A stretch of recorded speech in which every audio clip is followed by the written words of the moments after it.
a topic which is not only related to your careers but also related to spiritual understanding of this world.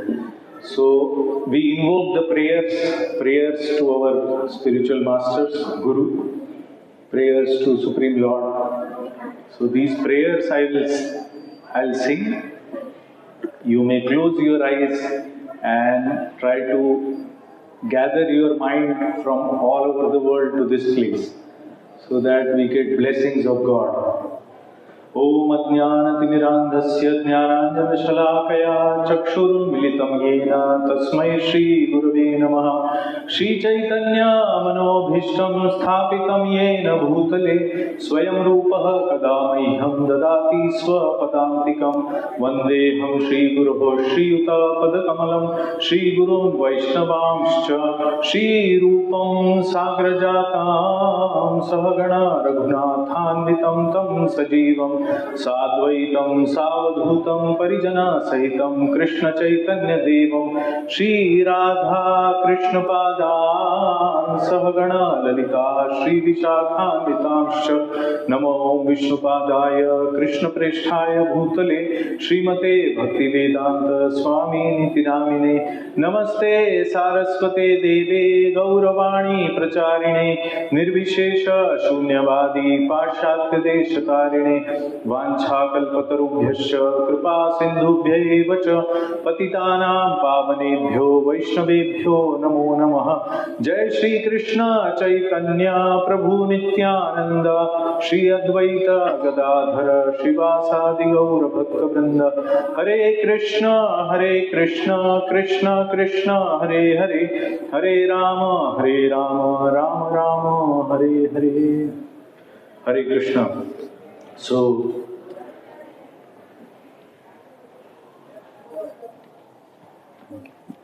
So I formally welcome all of you to this evening session. Especially this topic is very interesting for all of us youth today. AI and future of India. Prabhu ji, Hindi English कैसे, क्या language आपको prefer? Mix Hindi English Marathi mix, only English, only Hindi? What is your preference? Yes, Hindi, English. Oh, English. Good. So AI और भारत का भविष्य, ये आज का topic है। तो आप सब लोग आए, यहाँ पे जो क्लब है ध्रुव क्लब, इन लोगों ने आप सबको रीच आउट किया, आपको यहाँ पे बुलाया।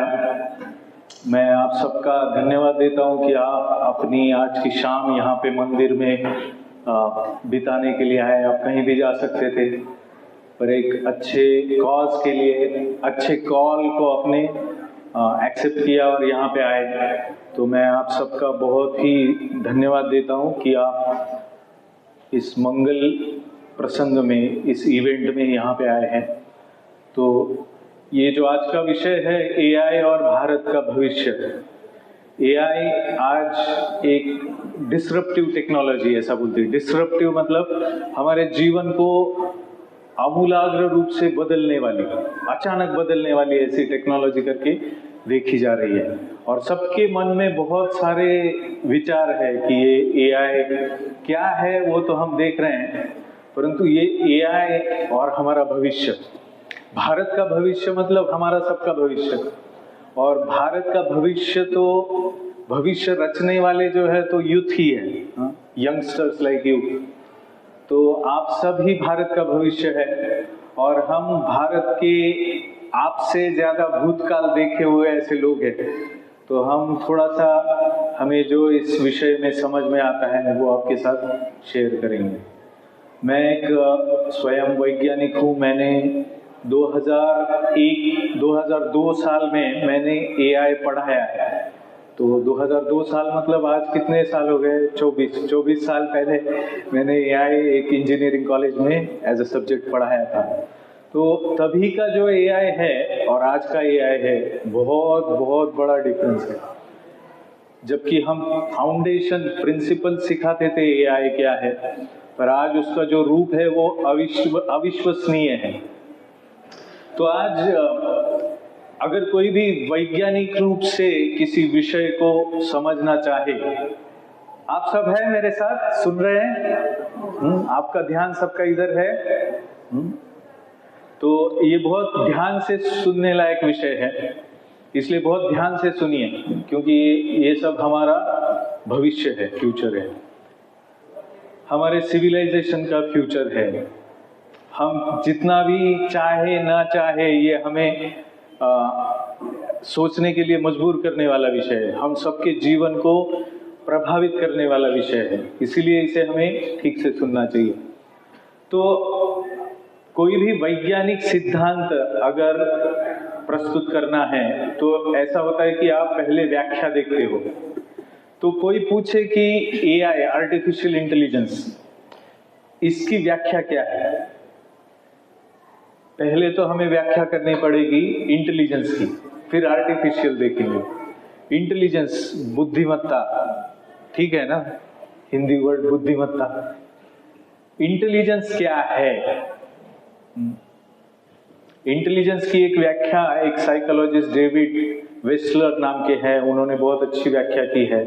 वो यहाँ पे कोट करना चाहता हूँ कि the global capacity of an individual to act purposefully, think rationally and deal effectively with the environment. इसका हिंदी में बताना चाहिए क्या? कि सब तो समझ में आया। ये डेविड वेस्लर जो है, ये बुद्धिमत्ता की परिभाषा इस प्रकार से करते हैं। वो कहते हैं कि एक व्यक्ति की उद्देश्यपूर्ण रूप से कार्य करने, मतलब उद्देश्य होना चाहिए कुछ तो। बुद्धिमत्ता में, बुद्धिमत्ता का प्रकटीकरण जब होता है तो कुछ तो उद्देश्य के लिए होता है, कुछ तो प्रश्न सॉल्व करना है, ये कुछ उद्देश्य है, उसके लिए इंटेलिजेंस है। तो उद्देश्यपूर्ण रूप से कार्य करने, तर्कसंगत रूप से सोचने। तर्क संगत मतलब इंटेलेक्चुअली थिंकिंग, मतलब क्या? सोचना, मतलब डिस्क्रिमिनेशन करना, क्या बराबर है इसके लिए, अपने गोल के लिए, क्या गलत है अपने गोल के लिए, क्या अपने गोल की तरफ लेके जा रहा है, क्या अपने गोल से दूर रख रहा है, क्या सही में इसकी कोई साइंटिफिक एविडेंसेस है, इसका कोई प्रूफ है, तो हम प्रूफ है तो हम इसको तर्क संगत समझ सकते हैं। इंटेलेक्चुअली हम डिस्क्रिमिनेट कर सकते हैं क्या सही क्या गलत है ना। तो तर्क संगत रूप से सोचना और अपने एनवायरनमेंट मतलब आज आजू बाजू की जो हमारी परिस्थिति है उसको प्रभावी ढंग से उसके साथ डील करना, जो परिस्थिति है उसके अनुसार डील करना। तो बुद्धिमत्ता क्या है, इसकी एक एक्सेप्टेबल व्याख्या है इंटेलिजेंस की। तो आर्टिफिशियल इंटेलिजेंस मतलब जो कोई मशीन ऐसा बर्ताव कर सके, ऐसे बिहेव कर सके, तो उसको आर्टिफिशियल इंटेलिजेंस हम कहते हैं। तो इस व्याख्या में उद्देश्यपूर्ण कार्रवाई या उद्देश्यपूर्ण कार्य करना या लक्ष्य के पीछे जाना, तर्कसंगत सोचना या समस्या का समाधान तर्क से निकालना और अनुकूलन मतलब परिस्थिति से हैंडल करना परिस्थिति को, ये सब बुद्धिमत्ता के क्षेत्र में आता है। तो उसमें अनुभव से सीखना, स्थितियों को समझना, लक्ष्य को प्राप्त करने के लिए समस्याओं को हल करना, इसकी क्षमता मतलब बुद्धिमत्ता है कि नहीं। तो सीखना कैसे सीखते हैं हम? ज्ञान से। हम बुद्धिमत्ता के बारे में, आर्टिफिशियल इंटेलिजेंस के बारे में अगर मूलभूत चीजों को समझे तो आर्टिफिशियल इंटेलिजेंस और अपना फ्यूचर, इसके बारे में हम ठीक से समझ सकते हैं। इसीलिए ये व्याख्याएं कर रहे हैं। थोड़ा सा शायद आपको लगेगा अरे ये आर्टिफिशियल इंटेलिजेंस का लेक्चर है कि मंदिर का व्याख्यान है, प्रवचन है, परंतु हमें कोई भी चीज गहराई से पहले समझनी चाहिए, क्योंकि भगवत गीता में भी व्याख्या है बुद्धिमत्ता की, वो हम बाद में देखेंगे। परंतु हमारी समझ में जो आता है ऐसी डिक्शनरी डेफिनेशंस या जो महान लोग हुए इस जीवन में हमारे आसपास, हमारे हिस्ट्री में, उनसे हम सुनते हैं, इसलिए हम ठीक से समझ सकते हैं। तो सीखना मतलब अनुभव से ज्ञान को प्राप्त करना, उसमें आता है बुद्धिमत्ता में। तर्क संगत निष्कर्ष निकालना मतलब गहराई से जो हमारे पास जो भी डेटा है उसके ऊपर सोच के फॉर्मुलेट करके उसमें से कुछ तर्क से ज्ञान का प्रकटीकरण करना और समझना, ये भी उसमें आता है। फिर समस्या कोई है उसका समाधान निकालना। बुद्धिमत्ता किस लिए होती है? हम विदुर जी की बुद्धिमत्ता के बारे में जानते हैं हिस्ट्री में, या फिर हम एडवाइजर्स होते हैं। अभी हमारे डीआरडीओ का जो हेड होता है वो scientific adviser to defence minister होता है। जो डिफेंस मिनिस्टर है उसको वैज्ञानिक रूप से सलाह देना बुद्धिमत्ता से वो काम करता है। तो जब भी कुछ बड़ा इश्यू आता है, जैसे कि आपने देखा भारत पाकिस्तान का जो युद्ध हुआ डिफेंस में, तो बड़ा इश्यू है ड्रोन अटैक्स वगैरह। तो उसमें अभी इसको अटैक को डिफेंड कैसे करना है, तो डिफेंस मिनिस्टर साइंटिफिक एडवाइजर को पूछता है। वो सबसे बड़ा साइंटिस्ट है हमारे डिफेंस का, उसको पूछता है कि अरे ये सिचुएशन में हम कैसे क्या हल निकालेंगे। तो समाधान निकालना, किसी भी समस्या का समाधान निकालना, ये सर्वोच्च बुद्धिमत्ता का लक्षण है। हम देखते हैं बीरबल की कथा है, तेनालीरामन की कथा है। क्यों? क्योंकि बुद्धि को वैल्यू है, बुद्धि है तो वैल्यू है। ऐसा बोलते हैं विद्वान सर्वत्र पूज्यते, मतलब जो विद्वान होता है ना वो हर जगह पे पूजा होती है उसकी। अभी कोई पूछेगा अपना बॉलीवुड का कोई स्टार, तो शायद कोई हॉलीवुड में उसको जानता भी नहीं होगा, परंतु अगर कोई बोलेगा अल्बर्ट आइंस्टाइन तो सब जानते हैं। क्यों?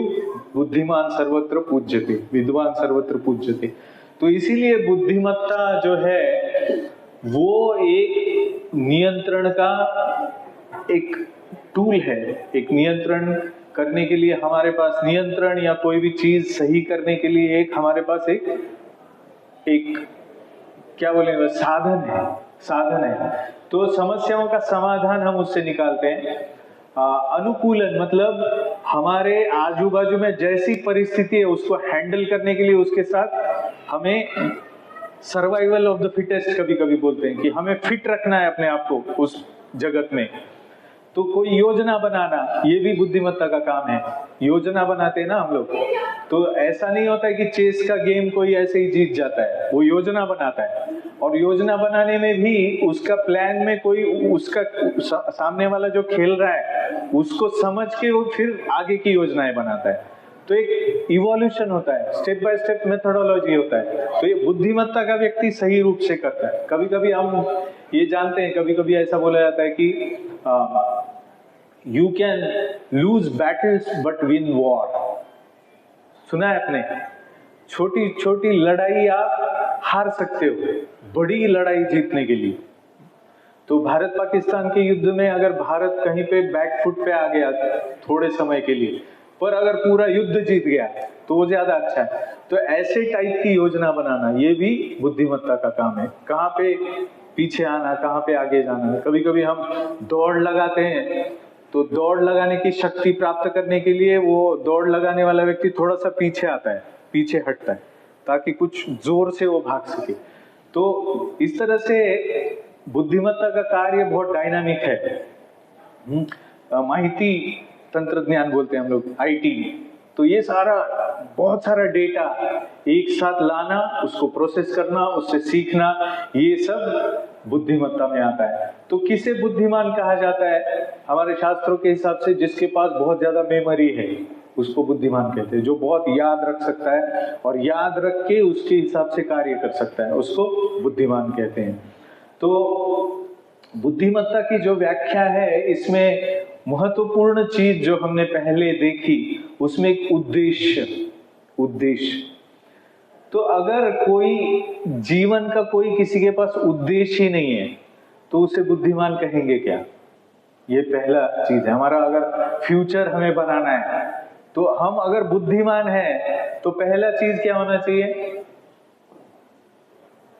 उद्देश्य होना चाहिए। उद्देश्य ही नहीं है, कोई पूछेगा आपका उद्देश्य क्या है जीवन का, कुछ भी नहीं है, तो हम उसको बुद्धिमान कहते हैं क्या?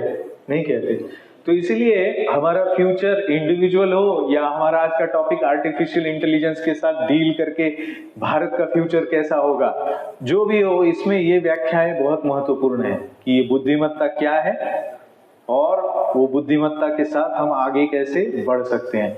तो भगवत गीता में आपको पता है क्या, सबसे बुद्धिमान व्यक्ति की व्याख्या की गई है?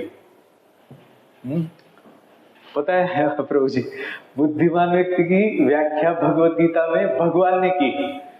जब भगवान बोलते हैं कोई बुद्धिमान, कैसे समझा जा सकता है कि कोई बुद्धिमान है, तो वो सही में जबरदस्त व्याख्या होनी चाहिए। आपकी सुनिए, आपको वो व्याख्या क्या है।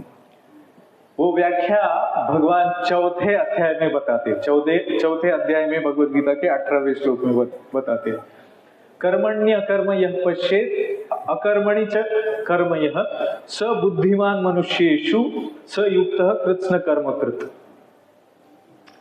बहुत गहरी व्याख्या है, मुझे नहीं लगता मैं उस श्लोक का अर्थ अभी आपको इस कॉन्टेक्स्ट में इतना तुरंत बता पाऊंगा, परंतु मैं एकदम छोटे इसमें बताता हूं कुछ एक दो वाक्य में, कि जिसको ये समझता है कि कर्म और अकर्म क्या है, और कर्म में अकर्म कैसे है और अकर्म में कर्म कैसे है, वो मनुष्यों में बुद्धिमान है और वो कहीं पे भी फंसता नहीं है और सारे दुखों से मुक्त हो जाता है।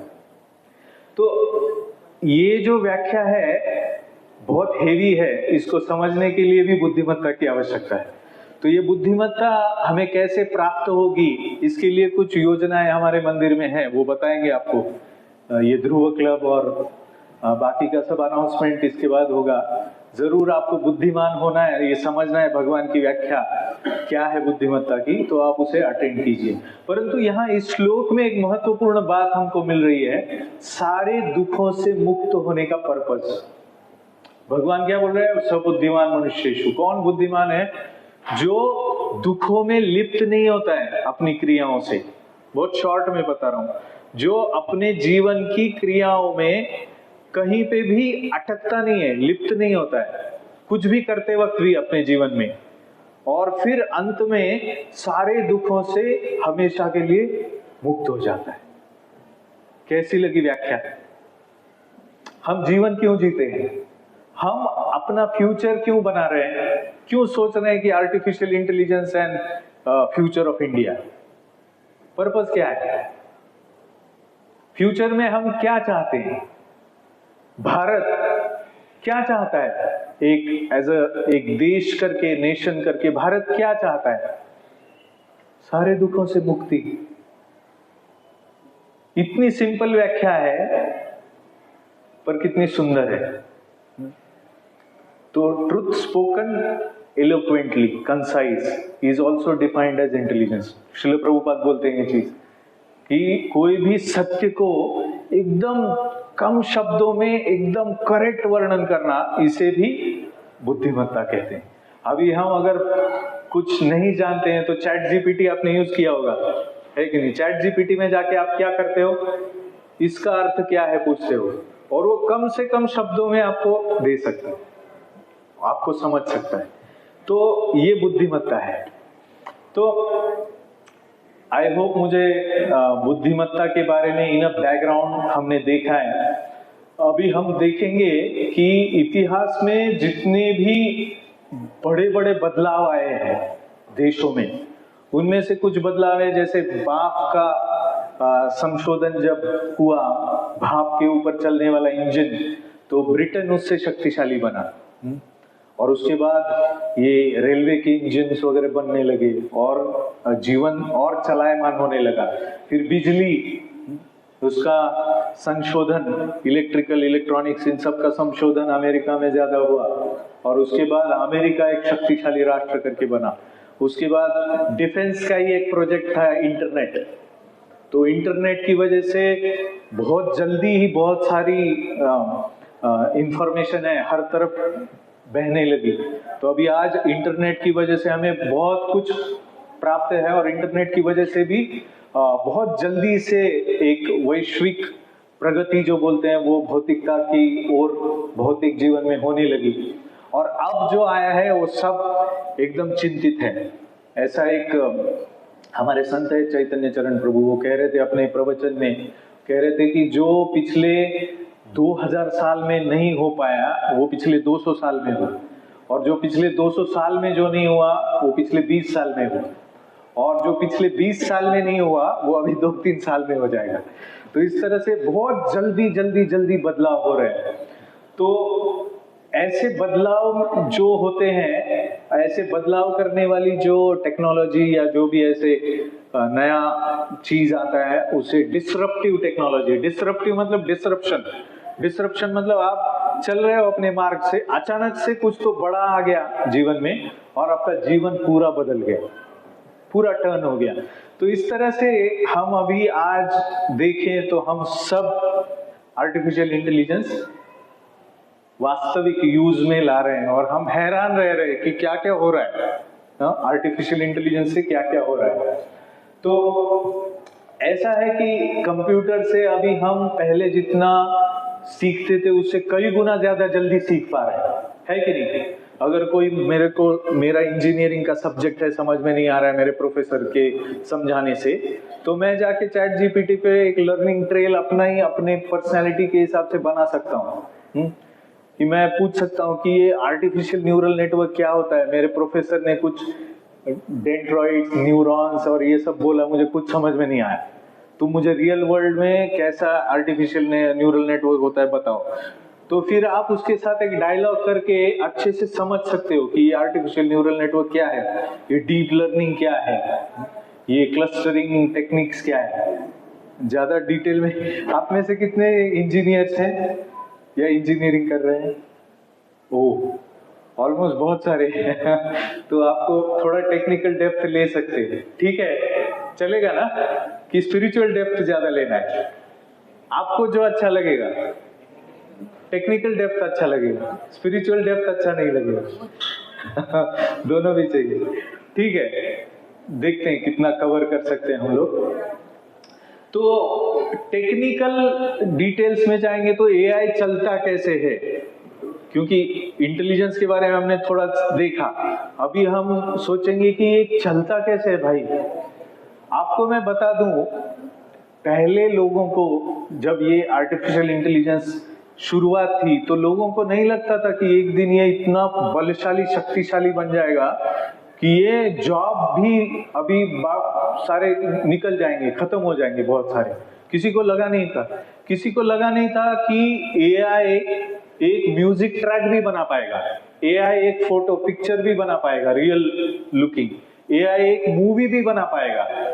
कल ऐसा हो जाएगा कि आप समझ नहीं पाओगे कि ये एक human director, human actor, human script writer, human music director ने बनाया हुआ मूवी है कि ये आर्टिफिशियल इंटेलिजेंस से बनाया हुआ मूवी है। ग्रोक इंजन जानते हैं आप? ग्रोक एक्स, ट्विटर फॉर्मरली, उसका इंजन है एआई का। आप उसके ऊपर एक फोटो अपलोड कर दो तो उस फोटो का आप अच्छे से वीडियो बना सकते हो। मतलब वो व्यक्ति, फोटो है उसकी, तो वो फोटो में आप उसको बोल दो कि ये व्यक्ति इस गाने पे नाचने वाला मुझे दिखाना है, तो उस गाने पे उसको नचवाएगा और वीडियो आपको दे देगा।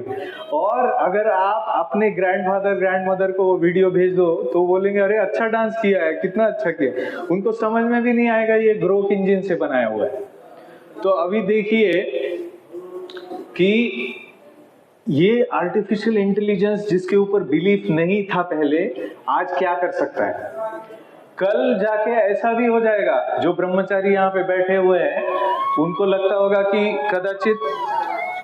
कदाचित आर्टिफिशियल इंटेलिजेंस भागवतम का व्याख्यान नहीं दे पाए, परंतु कल ऐसा एक कृष्णपाद दास नाम का एक वीडियो, ये एक रोबोट आ जाएगा, व्यासासन पे बैठेगा और पूरा मंगलाचरण बोलेगा और व्याख्यान देगा।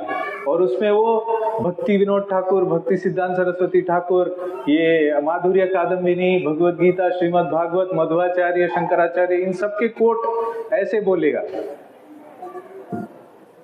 तो ये आर्टिफिशियल इंटेलिजेंस है, इतनी शक्ति उसमें है। वो डॉक्टर बन सकता है। आजकल लोग पूछते हैं कि मुझे ये बीमारी है, आर्टिफिशियल इंटेलिजेंस से जाके पूछते हैं कि ये क्योर कैसे होगा। लोग आजकल कदाचित भगवत गीता पे इतना विश्वास नहीं रखेंगे जितना चैट जीपीटी पे रखेंगे। ये वास्तविकता है। लोग पूछते हैं कि भगवत गीता इस्कॉन की पढ़नी चाहिए कि नहीं, इस्कॉन एक अधिकृत गुरु शिष्य परंपरा है कि नहीं, चैट जीपीटी को पूछते हैं। यहाँ पे कोई संत बैठा हुआ होगा तो लोग उस संत को पूछ के कदाचित विश्वास नहीं करेंगे, पर चैट जीपीटी को पूछ के विश्वास करेंगे। ये बहुत बड़ा बदलाव है, ये कोई सामान्य बदलाव नहीं है, बहुत भयंकर बदलाव है। तो इसीलिए ये आर्टिफिशियल इंटेलिजेंस ट्रस्टवर्दी है कि नहीं, ये बहुत महत्वपूर्ण विषय है। इसीलिए मैं इसके बारे में इतना बोल रहा हूँ टेक्निकली, कि ये ट्रस्टवर्दी है क्या, इसके ऊपर विश्वास किया जा सकता है क्या। अगर कोई बताए इनको कि थोड़ा सा सिक्योरिटी को बोल दीजिए। तो ये आर्टिफिशियल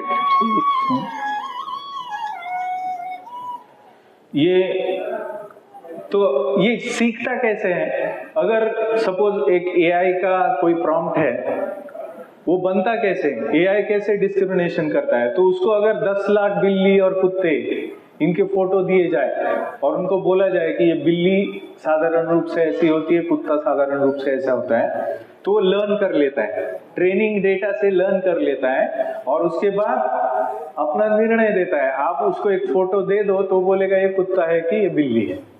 बेसिक एल्गोरिथम, मतलब discrimination, yes no, Boolean operations. तो बाइनरी लॉजिक से यस नो, ट्रू फॉल्स, ये वो बता सकता है। ये बेसिक लर्निंग है। तो ऐसे ही वो बहुत सारे टेक्निक्स है, जैसे मशीन लर्निंग एक टेक्निक है जहां डेटा से वो सीखता है।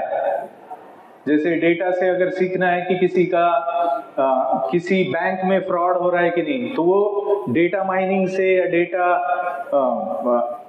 ये पूरा डेटा जांच के वो पकड़ सकता है कि फ्रॉड हो रहा है कि नहीं। फिर इसमें डीप लर्निंग वगैरह भी टेक्निक्स है। तो ये मशीन लर्निंग का एक उन्नत स्वरूप है। डीप लर्निंग मतलब artificial neural network. Chat GPT ये ANN या लार्ज लैंग्वेज मॉडल बोलते हैं, इसको यूज करता है।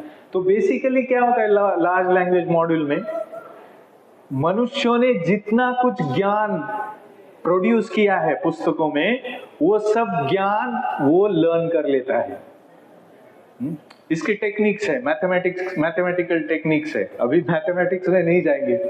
जैसे एक टेक्निक है बेशियन रूल्स, बेस करके एक थ्योरम है, उसमें पोस्टीरियर प्रोबेबिलिटी प्रायर प्रोबेबिलिटी से कैलकुलेट होता है। तो एक टेक्निक बोल रहा हूं, क्या होता है कि सपोज यहाँ पे आने वाले लड़के और लड़कियों में कितने लड़कियों ने जीन्स पहना है, ऐसा अगर पूछना है एआई को, तो वो पूछेगा कि जनरली लड़के और लड़की कितने आते हैं इस प्रोग्राम में, कितनी प्रोबेबिलिटी है कि लड़कों ने जीन्स पहना है, कितनी प्रोबेबिलिटी है लड़कियों ने जीन्स पहना है। ऐसे सब प्रोबेबिलिटी वो निकालता है और उसमें से अपना निष्कर्ष निकालता है। तो आर्टिफिशियल इंटेलिजेंस का इंटेलिजेंस किसके ऊपर डिपेंड होता है, ये बहुत महत्वपूर्ण बात है कि ये बुद्धिमत्ता युक्त निर्णय कहां से लेता है, ये सीखता कहां से है, कैसे सीखता है और कैसे सीख के बराबर डिस्क्रिमिनेशन करके सही कंक्लूजन तक आता है, सही आउटपुट देता है। तो ये सब आर्टिफिशियल न्यूरल नेटवर्क्स में जैसे कि आवाज पहचानना। मैं जब एक लैब में था हमारे डिफेंस के, तो वहां पे मैंने एक प्रोजेक्ट में काम किया था जिसमें कि speaker recognition system. Speaker recognition मतलब हम जो भी कंप्यूटर्स या रगडाइज लैपटॉप हमारे आर्मी के जवानों को देते हैं, तो उसको एक्सेस करने के लिए मल्टी फैक्टर ऑथेंटिकेशन होता है। तो उसमें क्या, आप जब बोलोगे तो आपको रिकॉग्नाइज करेगा कि ये लेजिटिमेट व्यक्ति है, इसको यूज कर सकता है। अगर लड़ते लड़ते शत्रु के हाथ में वो लैपटॉप चला जाएगा तो उसको अलाउ नहीं करना है। तो इसीलिए स्पीकर रिकॉग्निशन होता है, स्पीकर रिकॉग्निशन। तो स्पीकर रिकॉग्निशन जैसा काम जो है वो आर्टिफिशियल इंटेलिजेंस से, डीप लर्निंग से किया जाता है। तो ये सब, या मेडिकल स्कैन, जैसे कैंसर हुआ है कि नहीं इसको देखना है, तो ये सब आर्टिफिशियल न्यूरल नेटवर्क में होता है। और तीसरा जो हम यूज करते हैं चैट जीपीटी जैसा, वो जनरेटिव एआई बोलते हैं। तो उससे जनरेटिव एआई से ये सब बनता है खतरनाक चीजें, artificial videos, artificial audios, fake video बनाते हैं, उसको क्या बोलते हैं, डीप फेक। डीप फेक इतना खतरनाक है कि कितने लोग कितना सारा क्रिमिनल एक्टिविटीज इससे कर रहे हैं। तो ये सारे जो मॉडल्स है ये सब हमारे जीवन में प्रभाव डालने वाले हैं। तो अभी फ्यूचर की बात करेंगे, प्रभाव की बात करेंगे उसका। तो ऐसा कहा गया है कि 2030 तक एआई दुनिया की अर्थव्यवस्था में लगभग $13 ट्रिलियन जोड़ सकता है। एआई का प्रभाव इतना जबरदस्त होगा, तो एआई से इकोनॉमी इतनी हिलने वाली है और हम सब उसका भाग होने वाले हैं। क्योंकि आप सब पैसा कमाने वाले हैं कि आप सबको किसी को पैसा नहीं चाहिए? ऐसा है कोई पैसा नहीं चाहिए? ऐसा है क्या कोई पैसा नहीं चाहिए? तो फ्यूचर के साथ अपने को एडॉप्ट करना पड़ेगा, फ्यूचर के साथ एडॉप्ट करना पड़ेगा। तो ये जो आज का टॉक है इसमें प्रमुखता से ये दो भाग मैं आपको बताना चाहता हूं। एक, एआई के साथ कैसे डील करें फ्यूचर में ताकि हमारा फ्यूचर बचा रहे भौतिक दृष्टिकोण से। दो, स्पिरिचुअल पर्सपेक्टिव, आध्यात्मिकता के रूप से इसको कैसे हैंडल करें। तो ये दोनों बहुत महत्वपूर्ण विषय है। अपने ईशोपनिषद में कहा गया है कि कोई भी चीज है ना, साइड बाय साइड अज्ञान और ज्ञान दोनों को सीखना चाहिए। सिर्फ अज्ञान सीखेंगे तो अज्ञानी बने रहेंगे, सिर्फ ज्ञान सीखेंगे तो अज्ञान और ज्ञान का फर्क नहीं समझ में आएगा। इसीलिए दोनों को ठीक से समझना होगा। तो भारत कहां पे खड़ा है इसमें, हम भारत के पर्सपेक्टिव में बोल रहे हैं। तो भारत में ऑलरेडी 80 करोड़ से ज्यादा इंटरनेट के उपयोग करता है, 1 अरब से ज्यादा आधार इनेबल्ड ऑथेंटिकेशन में है। हाँ, तो ये डिजिटल यूपीआई वगैरह सब सब्जी वाले भी यूज कर रहे हैं अभी। तो इसके लिए यहाँ पे 10 अरब से अधिक ट्रांजैक्शन यहाँ पे होते हैं।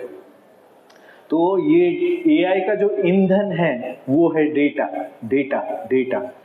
जैसे कोई अगर 10वीं पास है तो उसके पास कितना डेटा है, उसने जो बुक्स पढ़े उतना डेटा है।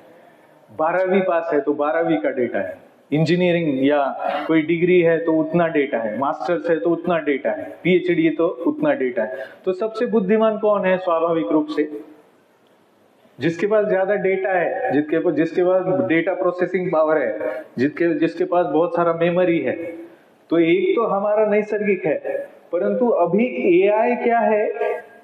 एआई एक ऐसी बुद्धिमत्ता है जो सेंट्रलाइज है।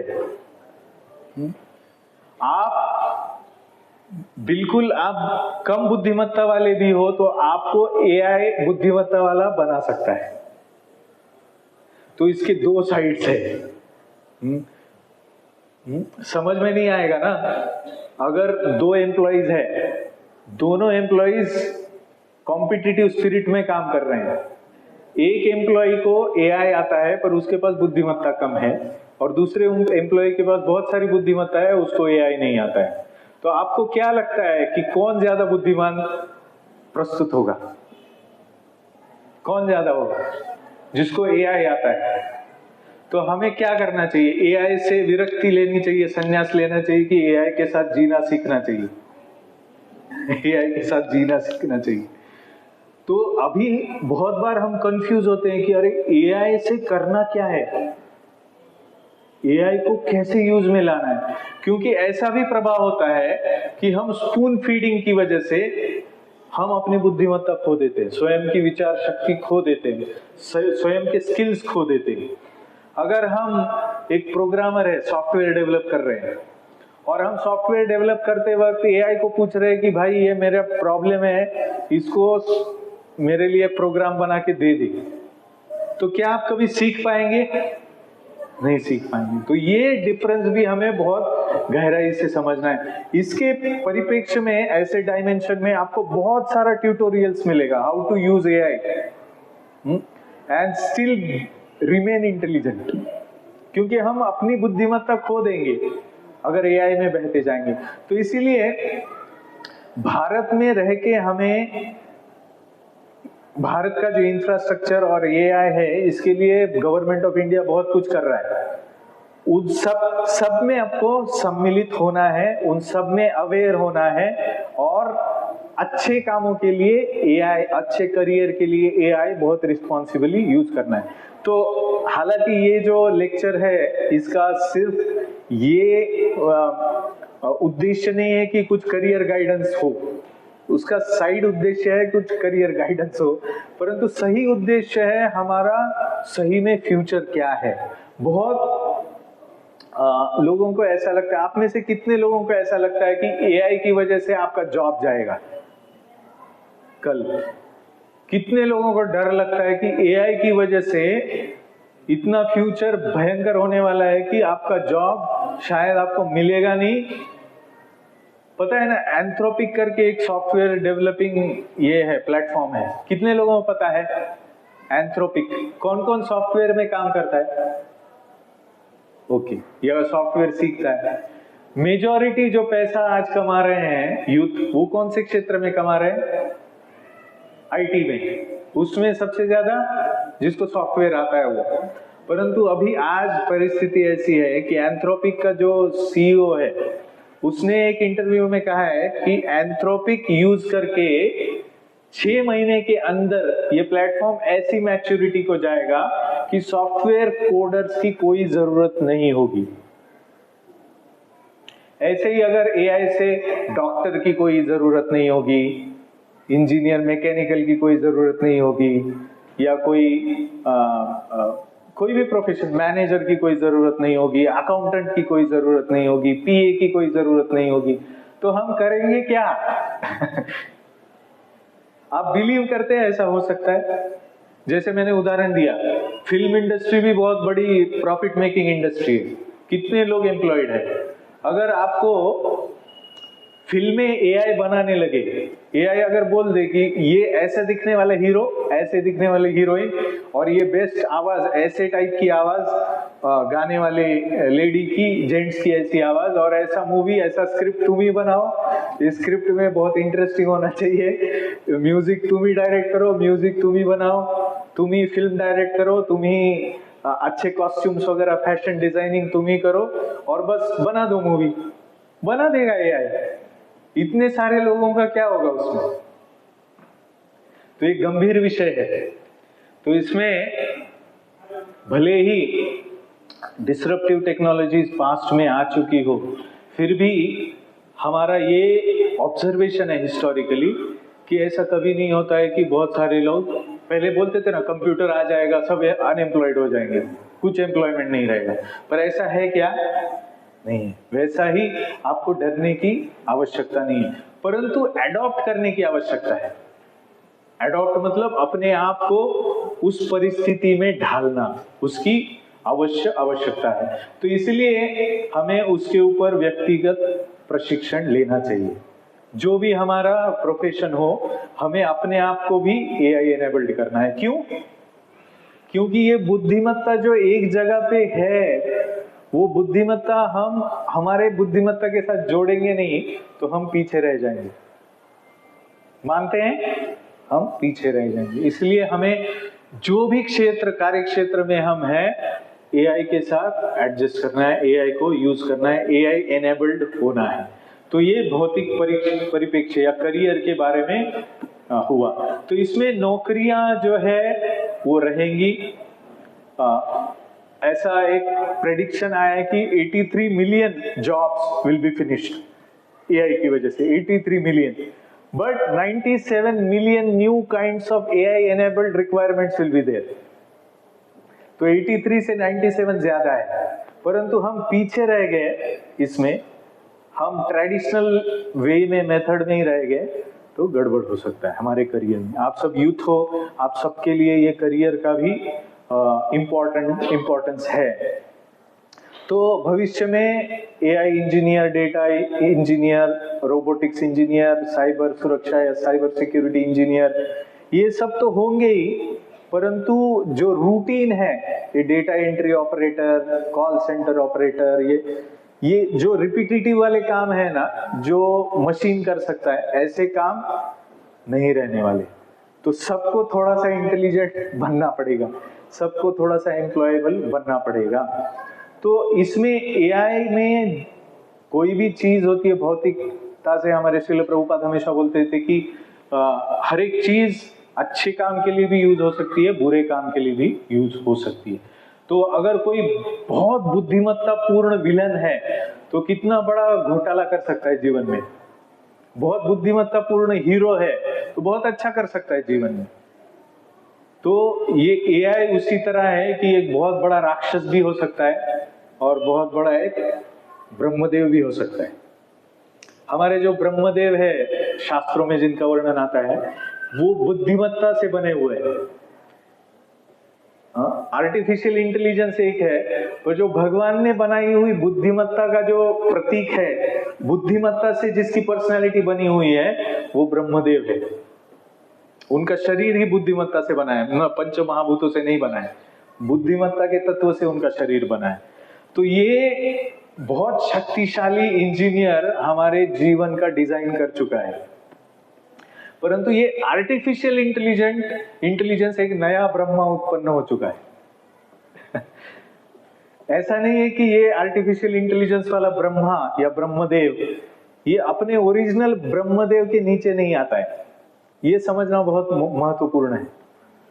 जो भगवान का कंट्रोल है ना वो हमेशा ही रहने वाला है। इसीलिए जो भगवान के कंट्रोल को समझ सकता है वो आर्टिफिशियल इंटेलिजेंस के कंट्रोल में दुखों में खींच के अपने आप को ध्वस्त नहीं करेगा। आपको समझ में ना आ रहा है ये तत्व मैं जो बोल रहा हूं बहुत महत्वपूर्ण तत्व है। हमारा जो भी डिस्कशन हुआ ना इसमें से कुछ कंक्लूडिंग चीजें अभी बहुत विज्ञान वाली होने वाली है, जो कदाचित आपको कोई भी चैट जीपीटी बेस्ड प्रॉम्प्ट भी नहीं स्ट्रेट फॉरवर्ड बता पाएगा। तो ऐसी बुद्धिमत्ता जो सारे दुखों से मुक्त करे ये हमारे शास्त्रों में है, वैदिक ग्रंथों में है। इनमें इस जगत का वर्णन कैसे, इस जगत को कैसे बनाया गया है इसका वर्णन है। भूमिरापो नलो वायु खम मनो बुद्धि रेवच अहंकार में भिन्ना प्रकृति अष्टधा। भगवान भगवद गीता में कह रहे कि earth water air fire ether these constitute my 5 gross energies and mind intelligence false ego, these 3 constitute my subtle energy, सूक्ष्म शक्तियां मेरी। अगर ये समझ में नहीं आया अभी तो आपको समझना है तो रेगुलरली आइए। पर मैं बता रहा हूं ये चीज कि भगवान 8 प्रकार की प्रकृति में से बुद्धिमत्ता को एक प्रकार की प्रकृति बताते हैं। बुद्धिमत्ता की जो प्रकृति है वो सुपर सेट है और हमारा आर्टिफिशियल इंटेलिजेंस है वो सबसेट है। सबसेट है, आप समझ रहे हैं, सुपर सेट और सबसेट। अगर सबसेट को हैंडल करना है तो आप सुपर सेट में आओ। ये बहुत महत्वपूर्ण सेंटेंस मैंने बोला। आपको सबसेट को ठीक से हैंडल करना है तो सुपर सेट में आओ। उसके ऊपर उसके परे हम अपने आप को अगर स्थित करें तो हम ऐसी स्थिति को बहुत अच्छे से हैंडल कर सकते हैं, अपने फ्यूचर को हैंडल कर सकते हैं। और भारत के पास ये एक विशेष क्या बोलेंगे आशीर्वाद है, आध्यात्मिक शास्त्र, वेद शास्त्र, जिनमें बुद्धिमत्ता का भी स्वरूप कैसा सूक्ष्म स्वरूप है और उस बुद्धिमत्ता से ही एआई जैसी टेक्नोलॉजी कैसे प्रोड्यूस हो रही है ये ठीक से समझ में आता है। तो इसीलिए कुछ जरूरी जो स्किल्स है जैसे गणित है, प्रोबेबिलिटी, स्टैटिस्टिक्स, प्रोग्रामिंग है, ये जावास्क्रिप्ट, पाइथन, एसक्यूएल आदि, या किसी क्षेत्र का ज्ञान, चिकित्सा, कृषि, कानून, अर्थशास्त्र या सोचने की क्षमता, ये सब जैसे हमें स्किल्स सीखने हैं एआई में डील करना है तो वैसे ही हमें आध्यात्मिक शास्त्रों को भी सीखना है। वो सबसे ज्यादा महत्वपूर्ण है, आध्यात्मिक शास्त्रों को सीखना। तो ये प्रश्न होगा कि क्या भारत में आप एआई के यूजर बन के रहेंगे कि आप एआई को यूज करके कुछ बहुत बड़ा करेंगे? क्या करना चाहिए यूथ को? एआई चैट जीपीटी के यूजर बनने हैं कि एआई चैट जीपीटी जैसा कुछ बड़ा बनाना है? अगर बड़ा बनाना है तो हमें बड़े सुपर सेट में आना पड़ेगा। सही में भगवान ने जिसको बुद्धिमान बोला है वैसा बुद्धिमान बनना पड़ेगा। तो अगर भारत का फ्यूचर जैसे वैदिक काल में था, आर्थिक शक्ति था भारत, वैश्विक प्रभाव था भारत के पास, और रणनीतिक स्वतंत्रता भारत के पास थी। ये सब आर्टिफिशियल इंटेलिजेंस जैसी चीजें पहले हो चुकी है भारत में, क्योंकि प्रिसीजन गाइडेड मिसाइल ब्रह्मास्त्र भारत में पहले ही था। आज जो ईरान ये सब वॉर चल रहा है उनका कंट्रोल है, पर क्या इतना कंट्रोल है एक अण्वस्त्र का कि किसी के वुम्ब में जो बच्चा है, गर्भ में जो बच्चा है, उसको टारगेट करके सिर्फ उसी को डिस्ट्रॉय करे? इतना इंटेलिजेंस भारत में है, भारत के विज्ञान में है, भारत के ज्ञान में है। और जो भी आर्टिफिशियल इंटेलिजेंस बना रहे हैं पाश्चात्य देशों में, उनमें से ज्यादातर वैज्ञानिक भारतीय ही है। इसीलिए भारत का फ्यूचर हम सबको बहुत कॉन्फिडेंटली देखना है, अपने आप को ट्रेन करना है। जैसे एआई अपने आप को ट्रेन करता है, हमें भी अपने आप को ट्रेन करना है। पर हमारा डेटा सेट वैदिक ज्ञान है, वैदिक ज्ञान से हम अपने आप को परिपूर्ण कर सकते हैं। तो बहुत बड़ी ताकत है एआई, इस ताकत को हमें पहचानना है और इसके अनुसार चलना है। तो हम अभी देख चुके हैं, बहुत गहराई में जा सकते हैं कि एआई जो है कैसे लर्न करता है, कि स्टैटिस्टिकल ट्रुथ गणित से लर्न करता है। परंतु एआई जो लर्न करता है वो स्टैटिस्टिकल ट्रुथ होता है, वो ट्रुथ ह्यूमन नॉलेज के करीब आना चाहता है, परंतु वो ऑन्टोलॉजिकल ट्रुथ नहीं होता है। ऑन्टोलॉजिकल ट्रुथ मतलब एआई का जो जजमेंट है उसके पास जितना ज्ञान है उसमें से बेस्ट पॉसिबल है, परंतु ऑन्टोलॉजिकल ट्रुथ जो है, ऑन ग्राउंड फिजिकल ट्रुथ जिसको कहते हैं, वो है। इसमें का फर्क हमें समझना है। तो हम ऐसे मूर्खता के प्रश्न एआई को नहीं पूछेंगे कि ये गुरु शिष्य परंपरा अधिकृत है कि नहीं। आपको समझ में आ रहा है?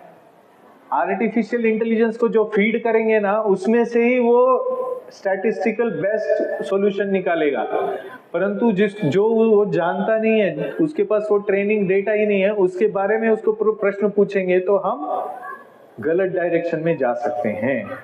इसीलिए जो ऑन्टोलॉजिकल एब्सोल्यूट ट्रुथ है, जो आध्यात्मिक सत्य है, उसके बारे में चर्चा करनी है, ज्ञान लेना है, तो हमें गुरु के पास जाना पड़ता है। तद्विद्धि प्रणिपातेन परिप्रश्नेन सेवया उपदेक्षन्ति ते ज्ञानम ज्ञानिनः तत्वदर्शिनः।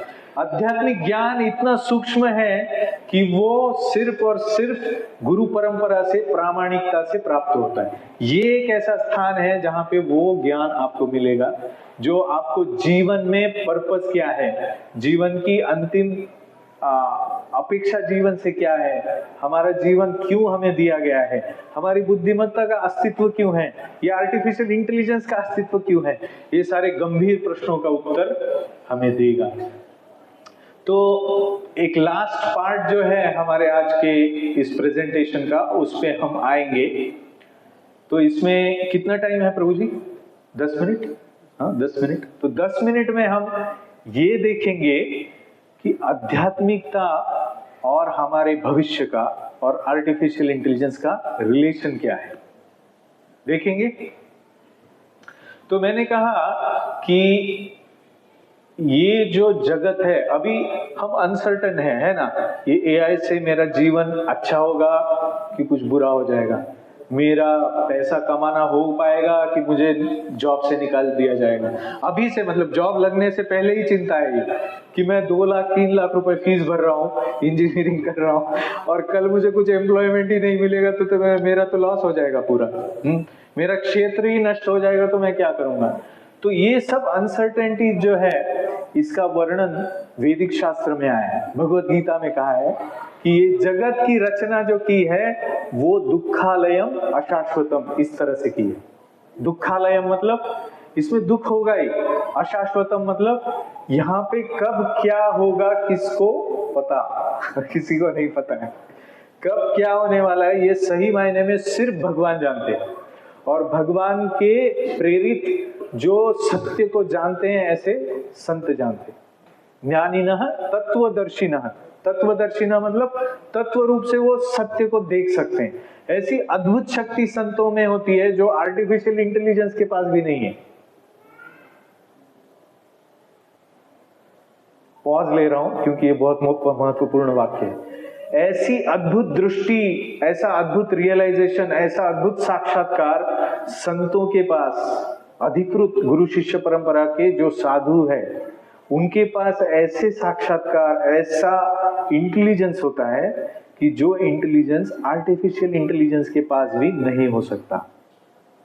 इसके कारण है, इसका एक पूरा 4 घंटे का व्याख्यान हो सकता है इसको जस्टिफाई करने के लिए, पर ये आज का विषय नहीं है। ये सार रूप में आप समझ लीजिए कि आप अगर अधिकृत गुरु शिष्य परंपरा में एक संत के, गुरु के साथ कनेक्टेड है, तो आपको वो डील करने के साथ सिखाएगा। डील कैसे करना है, कोई भी डिसरप्टिव चेंज है उसको अपने जीवन में डील कैसे करना है। डील क्यों करना है? एक तो स्वयं को संभालना है, दुख में नहीं जाना है, कोई भी परिस्थिति आए, जॉब रहे ना रहे, सारी अशाश्वत चीजों को हैंडल करना है जीवन में। दूसरा, उसको बेस्ट रिस्पॉन्स देना है और बेस्ट सिचुएशन में अपने आप को स्थापित करना है। दोनों, इसमें आपका करियर भी आता है। समझ में आ रहा है? ये दोनों चीजें जो है वो इस विज्ञान में है। तो इसका जो एक उदाहरण देता हूं कि कैसा है ये आध्यात्मिक शास्त्र, कैसा है। तो मैंने जैसे बोला, भगवान हमेशा कंट्रोल में है। ब्रह्मदेव बुद्धिमत्ता के देव है, बुद्धिमत्ता के कंट्रोलर है। जो भी एआई भगवान, जो भी एआई अपनी बुद्धिमत्ता से मनुष्य मात्र बना रहा है, वो बुद्धिमत्ता कौन कंट्रोल कर रहा है? ब्रह्मदेव कंट्रोल कर रहे हैं, और सर्व कारणों के कारण भगवान कृष्ण अल्टीमेटली कंट्रोल कर रहे हैं। तो ये जो ब्रह्मदेव का कंट्रोल है ना, वो कंट्रोल बुद्धिमत्ता का जब आसुरी क्षेत्र में जाता है तो उसका रिस्पॉन्सिबल कौन होता है पता है आपको? ये ऐसा हिस्ट्री में भी हुआ है। वेदों की चोरी एक राक्षस नहीं, एक असुर ने की थी। वेदों की चोरी, वेद मतलब क्या? बुद्धिमत्ता, इंटेलिजेंस। हमारे शास्त्रों में आता है कि एक असुर ने ये चुरा लिए थे ब्रह्मदेव से। तो भगवद गीता कहते हैं कि द्वौभूत सर्गो लोकेस्मिन् दैव आसुर एव च। ये बहुत जीवन के महत्वपूर्ण सिद्धांत है। जीवन में 2 प्रकार के लोग होते हैं, दैव, आसुर। दैवी लोग और आसुरी लोग।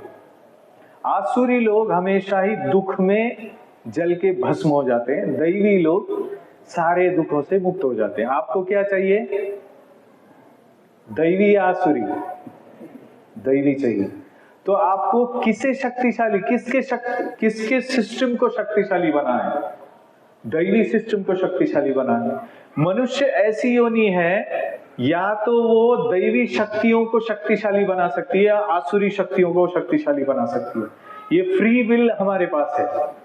तो इसीलिए भगवान बोल रहे हैं, स बुद्धिमान मनुष्येषु, कर्म में अकर्म, अकर्म में कर्म जो देख पाता है। तो अकर्म का सिस्टम है वो देवी शक्तियों को शक्ति प्रदान करता है, और जो विकर्म का सिस्टम है वो आसुरी शक्तियों को शक्ति प्रदान करता है। तो जब व्यक्ति देवी देवताओं की शक्तियों को, जब पुरुष, जब जीव, जब मनुष्य दैवी प्रकृति को ठीक से आदान प्रदान नहीं करता है अपना कर्तव्य कर्म करके, तो वो एक आसुरी प्रवृत्ति का रिफ्लेक्शन बनाने लगता है और उसको एम्पावर करने लगता है। समझ में आ रहा है आपको मैं क्या बोल रहा हूं? आर्टिफिशियल इंटेलिजेंस ये प्योर इंटेलिजेंस का वो एक रिफ्लेक्शन है। ज्यादातर लोग अगर उनको पूछे कि आपको अदृश्य होने की शक्ति मिलेगी तो आप क्या करोगे? सोच के देखिए, आपको अदृश्य बनने की शक्ति मिलेगी तो आप क्या करोगे? ज्यादातर लोग एंजॉयमेंट के लिए जो उन्हें प्राप्त नहीं है उसको चोरी करके प्राप्त करेंगे। ज्यादातर लोग जो उनके सुख के लिए अनुकूल विषय वस्तु उन्हें प्राप्त नहीं है, उस विषय वस्तु को प्राप्त करने की कोशिश करेंगे कि नहीं? आपको क्या लगता है? अदृश्य होंगे तो ज्यादा शैतान होंगे कि ज्यादा दैवी होंगे? शैतान होंगे। इसी तरह से ये आर्टिफिशियल इंटेलिजेंस जो है ना, वो भगवान की बुद्धिमत्ता को संग्रहित करके मनुष्य मात्र के डिस्ट्रक्शन के लिए ज्यादा उपयोग में आएगा। ये लिख के लीजिए, क्योंकि ये ये शास्त्रों में वर्णन किया हुआ है। भागवतम में 12वें स्कंद में वर्णन आता है कि पृथ्वी पे इतनी आसुरी शक्तियां भौतिक प्रगति करेंगी कि वो सेल्फ डिस्ट्रक्शन करना शुरू करेंगी। क्या होता है, सब युद्ध ज्यादा बढ़ रहे हैं कि कम हो रहे हैं? तो ये जो इंटेलिजेंस है उससे ज्यादा घातक परिणाम प्रस्तुत हो रहे हैं कि क्या हो रहे हैं? भगवत गीता कहती है क्षयाय जगतो हिताय। आसुरी प्रवृत्तियां जो है जगत के हित के विपरीत जाती है। आपने सुना होगा कि ये मेडिकल फील्ड में करप्शन, मेडिकल फील्ड में ऐसे ऐसे जैविक चीजें बनाई जा रही है जिससे कि आपको पता भी नहीं चलेगा कि आपको कैसे कैसे रोग होंगे, और फिर वैक्सीनेशन कराने वाली फार्मास्यूटिकल कंपनियां आपको एक्सप्लॉइट करेंगी। तो इस तरह से जो दैवी प्रकृति है उसको हम अगर ऊपर नहीं उठाएंगे हमारे भीतर, तो हमारी बुद्धिमत्ता हमें आर्टिफिशियल इंटेलिजेंस के फ्यूचर में एक धोखे में डालेगी। परंतु वही आर्टिफिशियल इंटेलिजेंस हम दैवी गुणों से अपने जीवन में उतारेंगे, उसका उपयोग दैवी रूप से करेंगे, तो वही हमारे लिए ब्रह्मदेव का वरदान बनेगी। ये हमारे फ्यूचर को डिसाइड करने वाला एक डिसाइसिव महत्वपूर्ण सिद्धांत है भगवत गीता का। भगवान बोलते हैं कि मैंने जो सिस्टम बनाया है, सहयज्ञ प्रजा सृष्ट्वा पुरोवाच प्रजापति अनेन प्रसविष्यत्वं वो तिष्ठत कामधुक्। मतलब मैंने ऐसा सिस्टम बनाया कि देवी देवता जो है आपको शक्ति देंगे, उस शक्ति से अगर देवी देवताओं को प्रसन्न करने वाला धार्मिक जीवन आप जी के उनको एक यज्ञ रूप में अर्पण करेंगे, तो आपको जो सुखी रहने के लिए आवश्यक है वो सब चीज मिलेगा अपने जीवन में। अभी आप बताइए, पॉल्यूशन बढ़ रहा है कि नहीं बढ़ रहा है भौतिक प्रगति से? हवा शुद्ध है कि अशुद्ध होती जा रही है? AQI, air quality index, water pollution, क्या हो रहा है? भौतिक प्रगति से अच्छा हो रहा है दिन ब दिन। क्यों? इसका कारण यही है कि ये दैवी प्रकृति में स्थित नहीं है, या आसुरी प्रकृति में स्थित हो रहा है। ये सूक्ष्मता बुद्धिमत्ता है। तो ये आर्टिफिशियल इंटेलिजेंस के फ्यूचर के साथ डील करना है, तो ये बुद्धिमत्ता हमें बहुत आवश्यक है। तो आगे एक दो चीज मैं श्रीमद् भागवतम में जो प्रहलाद महाराज ने कहा है उसके ऊपर बोल के कंक्लूड करूंगा ये सेशन, जिसमें प्रहलाद महाराज कहते हैं कि कोई भी समस्या जो है वो समस्या दूर करने के लिए मनुष्य मात्र अपना जीवन जीते हैं समर्पित होकर। हम क्यों करियर कर रहे हैं? अच्छा जीवन प्राप्त हो मुझे, मेरे डिपेंडेंट्स, मेरी फैमिली को, मेरे समाज को एक अच्छा सुखी जीवन प्राप्त हो। पर ये सुखी जीवन प्राप्त करने के लिए अगर वो व्यक्ति भौतिक स्तर पे कार्य करे, सिर्फ भौतिक स्तर पे अपने आप को सिर्फ एक शरीर समझ के कार्य करे, तो वो व्यक्ति शरीर भंगुर या क्षण भंगुर या मृत्यु को प्राप्त होने वाला है। इसीलिए कितना भी अपना एफर्ट लगा ले समस्याओं को सुलझाने में, वो एफर्ट उसका सारा पानी में जाने वाला है, क्योंकि वो ऐसे शारीरिक स्तर के एफर्ट से जीवन में कभी आगे नहीं बढ़ सकता।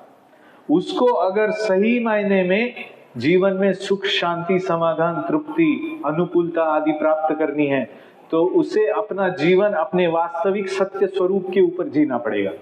और वो वास्तविक स्वरूप है आत्मा, और वो वास्तविक ज्ञान है आत्मा का ज्ञान, और वास्तविक बुद्धिमत्ता है आत्मा के ज्ञान के ऊपर अपनी निर्णय क्षमता बना के अपने जीवन को चलाना, जिससे कि हम ना इस जन्म में पर आगे अपने आत्मा के जीवन जितने भी है वो सारे करियर हम सक्सेसफुली कर पाए। तो लौकिक मतलब इस जीवन में, पारलौकिक मतलब इस जीवन के बाद, अलौकिक मतलब इस जीवन में, इस जीवन के परे, और आध्यात्मिक लोक में जहाँ पे जन्म मृत्यु जरा व्याधि जैसे चक्र नहीं है, दुख नहीं है, ऐसे लोक में भी हम कैसे अपनी बुद्धिमत्ता से परम सिद्धि को प्राप्त करें। तो ये सही मायने में इंटेलिजेंस है, और ये आर्टिफिशियल इंटेलिजेंस सिर्फ एक टूल है उसको प्राप्त करने। उसके प्रति आज जितनी महत्व बुद्धि है वो इसीलिए है कि हम उसको बहुत बड़ा समझ रहे हैं अपने जीवन का भाग, परंतु वो हमारे जीवन का एक महत्वपूर्ण भाग है पर सब कुछ नहीं है। हमारे जीवन का सबसे महत्वपूर्ण भाग है हमारी आत्मा। हमारी आत्मा का प्रवास इस शरीर में, हमारी आत्मा को आध्यात्मिक सिद्धि को प्राप्त करना और सारे दुखों से हमेशा के लिए निवृत्त होना। तो इसी के साथ इस प्रवचन को, इस प्रेजेंटेशन को मैं समाप्त करता हूँ। आई होप आपको ये आज का टॉपिक, उसका सेंस कुछ समझ में आया होगा, ऊपर से तो नहीं गया होगा, और आप सबको इस व्याख्यान की मदद अपने वास्तविक जीवन में हो। आप सबको बहुत बहुत धन्यवाद। आप सबको आपके उज्जवल भविष्य के लिए, भारत के उज्जवल भविष्य के लिए आप सबको भगवान के सामने प्रार्थना करके मैं शुभेच्छाएं, शुभकामनाएं देता हूँ। हरे कृष्ण। श्रील प्रभुपाद की जय।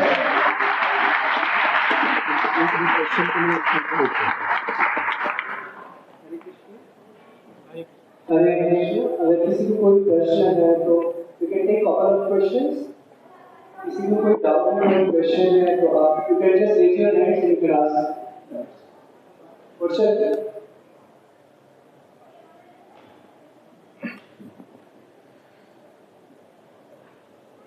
Good evening. Good evening. So, what is your outlook towards agentic AI? The workflows are going to automate. So, what is your outlook on this? Agentic AI के बारे में इन्होंने प्रश्न पूछा है। एजेंटिक एआई जो है वो एक एजेंट बेस्ड एआई का यूटिलाइजेशन है। एजेंट बेस्ड मतलब इसमें ऐसा समझा जाता है कि जैसे एक बुद्धिमान एक्सपर्ट है किसी एक फील्ड का, वो एक्सपर्ट किसी भी बुद्धिमत्तापूर्ण डिस्क्रिमिनेशन को एक एंगल से देखता है, अपने एक एक्सपर्ट एंगल से देखता है कि नहीं? तो सपोज एक वास्तविक समस्या है कुछ, उस समस्या का समाधान निकालना है। एक व्यक्ति आर्टिफिशियल इंटेलिजेंस के प्रॉम्प्ट पे पूछता है कि मेरी तबीयत आजकल बहुत खराब रहती है। तो तबीयत खराब रहती है तो उसके अलग अलग डायमेंशन है। एक डॉक्टर है, वो लक्षण पूछेगा कि आपको क्या क्या हो रहा है बताइए। एक एनवायरमेंटलिस्ट है, वो सोचेगा कि एनवायरमेंट इसका कहाँ पे है, कौन सी जगह पे रहता है, वहां पे पानी कैसा पीता है, वहां पे खाना कैसा खाता है। एक तीसरा कोई है साइकेट्रिस्ट है, वो देखता है कि साइकोलॉजिकल पॉइंट ऑफ व्यू से इसमें कुछ गड़बड़ तो नहीं है, कि इसका सब कुछ ठीक है, खाना ठीक है, इसका एज प्रॉपर है, इसको कोई बीमारी नहीं है, कुछ ऐसे सिम्टम्स नहीं, क्या इसके मन में प्रॉब्लम है। तो ऐसे अलग अलग डायमेंशन से एक ही प्रश्न को सॉल्व करने के लिए इंटेलिजेंस जब काम करता है तो उसको एजेंटिक एआई बेस्ड इंटेलिजेंस कहते हैं। ठीक है, तो ये बहुत बड़ी उपलब्धि है एआई की कि वो अलग अलग डायमेंशन से एक ही प्रश्न को सॉल्व करने के लिए काम कर सकता है। ठीक है, तो ये जैसे Anthropic AI based software coding का एक उदाहरण है, तो उसमें भी सॉफ्टवेयर आर्किटेक्चर पर्सपेक्टिव है, सॉफ्टवेयर इंजीनियरिंग पर्सपेक्टिव है, कोडिंग पर्सपेक्टिव है, टेस्टिंग पर्सपेक्टिव है, डिप्लॉयमेंट पर्सपेक्टिव है। तो कोई व्यक्ति अलग अलग इंटेलिजेंट एजेंट्स बना सकता है और वो एजेंट एक दूसरे के साथ टीम बना के उस प्रॉब्लम को सॉल्व कर सकते हैं। तो एजेंटिक एआई बहुत महत्वपूर्ण सब्जेक्ट है एआई में। करियर पॉइंट ऑफ व्यू भी इसका बहुत महत्वपूर्ण उपयोग है, हमें सबको सीखना चाहिए ये सारे कंसेप्ट। हाँ, कल एजेंटिक एआई ऐसा भी हो सकता है कि न्याय शास्त्र है, न्याय शास्त्र का एक्सपर्ट एक एजेंट है। जैसे वैदिक शास्त्र में सांख्य है, सांख्य पॉइंट ऑफ व्यू देखना है तो उसका भी एक एजेंट है। ठीक है, okay.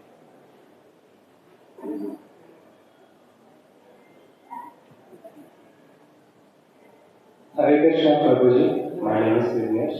I am studying computer science and data science. So my question is, how can we use AI aligned with Dharma? So because I am asking this question because I have seen people unnecessarily getting influenced by AI just to use it for convenience. So I don't like that idea. So I want to learn from you how can we use that which is learned in wisdom in Dharma. Thank you. Perfect question for this setting, and probably answer to this question was very important. This point I did not elaborately explain, I just touched upon it.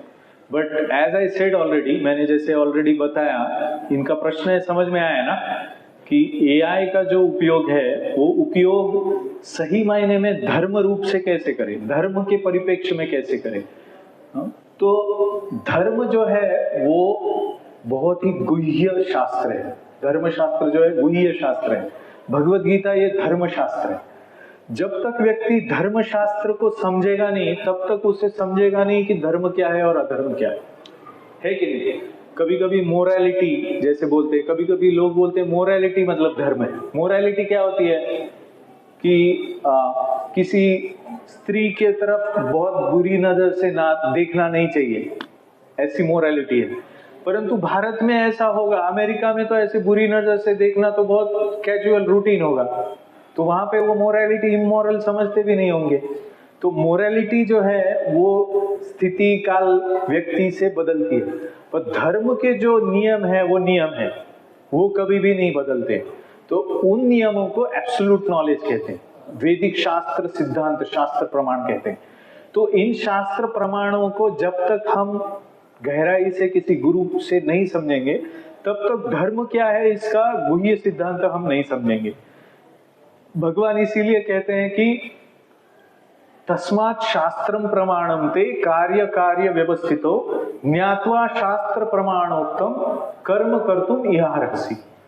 भगवान का कहना क्या है, ये 16वें अध्याय के and का श्लोक है, एकदम एंड में भगवान बोलते हैं। 16वां अध्याय क्या है, दैव आसुर संपदा विभाग योग, दैव और आसुर संपदा। दैवी संपदा क्या है उसका वर्णन आता है कि जो दैवी संपदा के गुण है उसका वर्णन आता है, आसुरी संपदा के गुण है उसका वर्णन आता है। तो काम क्रोध तथा लोभ ये आसुरी संपदा है, अतिरिक्त काम भावना, लोभ अतिरिक्त लोभ धन का, काम लोभ क्रोध अतिरिक्त क्रोध, ये सारे आसुरी संपदा है। तो क्या दैवी है और क्या आसुरी है इसको जानना पहले शास्त्रों से, और उसके अनुसार धर्मशास्त्र में हर एक के लिए क्या कर्तव्य बताया गया है उस कर्तव्य के अनुसार अपना जीवन जीना, ये भगवत गीता धर्म कहती है। तो भगवत गीता बताती है कि आपको किम कर्म क्या करना चाहिए, किम अकर्म क्या करना नहीं चाहिए। कवयो अपि अत्र मोहिता, बड़े बड़े बुद्धिमान भी इसमें मोहित हो जाते हैं। पर तत्ते कर्म प्रवक्ष्यामि, मैं उसको बताऊंगा, भगवान बोलते मैं बताता हूं आपको कैसे करना है कुछ भी। तो वही आपका जो प्रश्न है वही आंसर है कि भगवान बताते हैं कि कैसे करना है इसको। तो कर्म या कर्तव्य अकर्तव्य को शास्त्र से जानना चाहिए। शास्त्र जो वैदिक शास्त्र हमें क्या करना चाहिए क्या नहीं करना चाहिए इसका परफेक्ट नॉलेज देते हैं। ज्ञात्वा मतलब जान के, ऐसे जान के व्यक्ति को कर्म करना चाहिए भगवान बोलते हैं। तो इसलिए इसका एक स्टैंडर्ड है, जैसे हमारा न्याय संहिता, भारतीय न्याय संहिता, ये एक स्टैंडर्ड है ना, उसमें लिखा हुआ है कि क्या करना चाहिए क्या नहीं करना चाहिए, ये किया तो उसका दंड क्या है, ये सब पता है, चोरी किया तो दंड क्या है, मर्डर किया तो दंड क्या है। वैसे ही धर्मशास्त्र बताते हैं कि क्या करना है, वो नहीं किया तो दंड क्या है। तो ये जानना ये हमारा कर्तव्य है, और ये जानने के बाद उसके अनुसार अपना कर्तव्य करना ये धर्म है। तो ये जानने के लिए जैसे ये भगवत गीता के ऊपर अभी डिस्कवर योरसेल्फ करके सेमिनार सीरीज होने वाला है, मैं रिकमेंड करूंगा, हाईली रिकमेंडेड, कि आप सबको ये जो प्रश्न है इसका सार रूप से पूरा जानना है तो ये 6 सेशन का जो डिस्कवर योरसेल्फ कोर्स है वो कीजिए जरूर, शायद रजिस्ट्रेशन लेंगे प्रभु जी। तो इस कोर्स में आपको क्लियर हो जाएगा कि क्या सत्य है क्या असत्य है, क्या दैवी है क्या आसुरी है, क्या धर्म है क्या अधर्म है। इसका एक फाउंडेशन आपको मिल जाएगा, और उस फाउंडेशन से हम कार्य करेंगे तो जरूर ही हम समझ पाएंगे। एक उदाहरण के तौर पे देता हूं कि एआई के ऊपर काम करने वाला एक इंजीनियर अमेरिका में जिसने चैट जीपीटी पे काम किया था, शायद बालाजी नाम था उसका, तो उसने पूरी दुनिया के सामने बोल दिया कि इसमें कैसे इलीगल एक्टिविटीज हो रही है चैट जीपीटी के इसमें, मतलब it is not neutral, it is politically motivated, something like that he revealed. तो he was murdered after that. तो इसके लिए धर्म के अनुसार रहना है तो हमारे पास धर्म की शक्ति भी होनी चाहिए। धर्म का अब इतने सारे लोग अगर धर्म के अनुसार चलने के लिए तैयार है तो हम सब एक दूसरे को प्रोटेक्ट करेंगे। तो इसीलिए हमें सबको धर्म में चलना है, ये बहुत महत्वपूर्ण बात है। और आप जैसे युवक ऐसा प्रश्न कर रहे हैं, ये बहुत ही बहुत ही सौभाग्य है कि इसको आप सीरियस ले रहे हो, इसके ऊपर चलने के लिए आप समर्पित विचार कर रहे हो। ये सक्सेस है, मतलब आज के इस प्रेजेंटेशन का ये सक्सेस है कि आपके मन में ये उदात्त विचार है। Thank you. Hare Krishna. We are very grateful to